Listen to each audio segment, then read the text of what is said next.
সংস্কারের বাহিরে নির্বাচন হবে না, আগে সংস্কার হবে তার নির্বাচন হবে।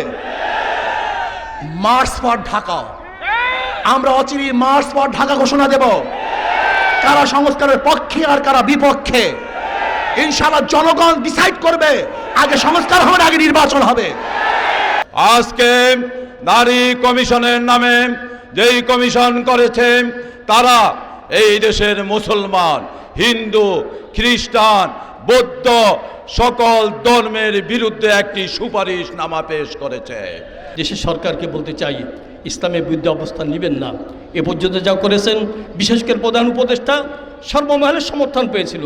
প্রশংসা সব জায়গা থেকে আসতেছে, মাঝে মধ্যে এমন কিছু কাজ করতেছেন, এই প্রশংসার বেশি দিন ধরে রাখতে পারবেন না। ইন্ডিয়াকে বলতে চাই, উস্কানি দিবেন না। একবার উস্কানি দিয়েছে, ওয়াকফ বিল তারা পাশ করেছিল, পরে আবার স্থগিত করেছে, দেখেছে যে ভাব বালানা। এখন আবার কাশ্মীরে নাটক সাজিয়ে মুসলমানদের নির্মূল করার চক্রান্ত করছে। আমরা সকল ষড়যন্ত্র চক্রান্তের বিরুদ্ধে গোটা বিশ্ববাসী, বিশেষ করে এই উপমহাদেশের মুসলমান ঐক্যবোধ আছে, ঐক্যবোধ থাকবো। যারা কর্ম কাকে বলা হয়, অপকর্ম কাকে বলে, যারা এই জিনিস বোঝে না, এরা কোনো সভ্য মানুষ হতে পারে না।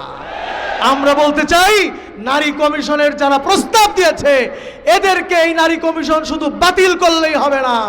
আমরা বলতে চাই, যারা এই ফৌজদারি আইনের মধ্যে আছে, যে খুন করে সে যেরকম আসামি, খুন করার জন্য যে প্ররোচনা দেয় সেও কিন্তু সমদণ্ডে দণ্ডিত হতে হয়।